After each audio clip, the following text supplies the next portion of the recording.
Шинжлэл шударгаас шаардаж төрд шургалагсад хэн нь хинбэ? Хавар болохтой зэрэгцэж Монголд улс төр эхэлж төв талбай жагсагчдын талбай болж хувирдаг.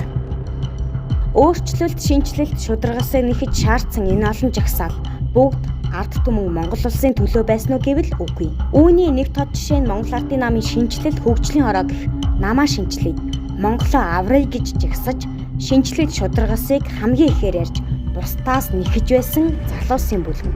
Нэр дурдвал өдгөө нүүрсний хэрэгт холбогдсон шалгагдаж буй хөдөлмөр нийгмийн хамгааллын яамны сайдасан аюур сайхан Эрдэнэс 5 толгой компанийн гүйцэтгэх захирал Ганхуйг 5 толгой төмөр зам компанийн гүйцэтгэх захирал Удаан жаргал тэргүүтэй хүмүүс. Шинжлэл нэхэж Монголоо аврая гэж жагсаж байсан Монголын оюутны холбооноос гаралтай эдгээр залуус бүгд төсөв мөнгө хамгийн ихээр эргэлддэг төрийн том албанд очсон байх жишээтэй. Төмөр төмөө Монголоо аврах хөдөлгөөнийг удирдан нийслэлийн засаг даргын олон орлогчийг шүүмжилж шударгаас төсвийн хэмнэлт ярьж жагсаж байсан тэрээр нийслэлийн засаг даргын 6 орлогчийн нэгээр ажиллаж байсан бол одоо ч 2 орлогчийн нэг.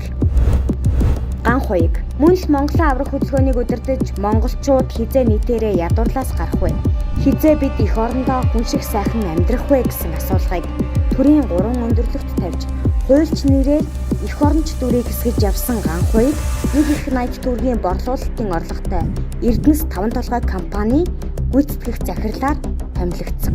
Гүйцэтгэх захирлаар ажиллаж байх хугацаанд эрх мэдэл албан тушаалаа урвуулан ашиглаж мөнгө угаад үндэслэлгүй хөрөнгөчсөн хэрэгт яллагдагчаар татагдаад байгаа. Өөрөөр хэлбэл ард түмний баялагийг шинжлэлийн гих тодотголтой шимэгчдийн бүлэглэлээрээ дамжуулан хуваан авч үндэслэлгүй хөрөнгөчсөн хэрэгээр өдгөө шалгагдаж байна.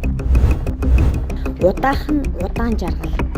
Боловсролын зээлийн сангаар гадаадд сурсан гэгддэг тэрээр мөн тэмцэгчээс тэр бомтон болтлоо хүлчсэн нэг. 2018 онд 5 толгой төмөр зам компанийн гүйцэтгэх захирлаар томилогдсноос 3 жилийн дотор хэдэн зуун саяар үнэлэгдэх хөрөнгөтэй болсныг 2011 онд авилгатай тэмцэх газарт өгсөн хөрөнгө оруулгын мэдүүлгээс нь харж олно.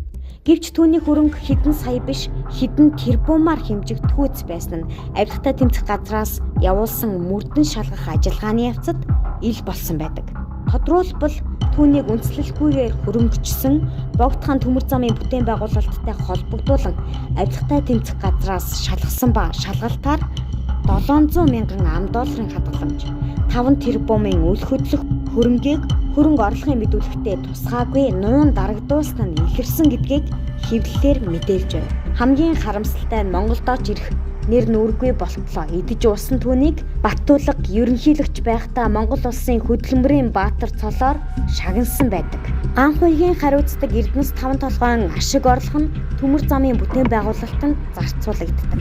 Ингэхдээ удаан жаргалын захирлаар нь ажиллаж байсан 5 толгой төмөр замтай маш нууцын зэрэглэлтэйгээр гэрээгээр худалдан авалт хийдэг байсан. Саяхан нууцаас гаргасан эм гэрээнээс Ганхуйг удаан жаргалнаар бүтээн байгуулалтын ирээдлээр хичнээн их 80-ийн гэрээг үзгэлдэг байсныг харж болно.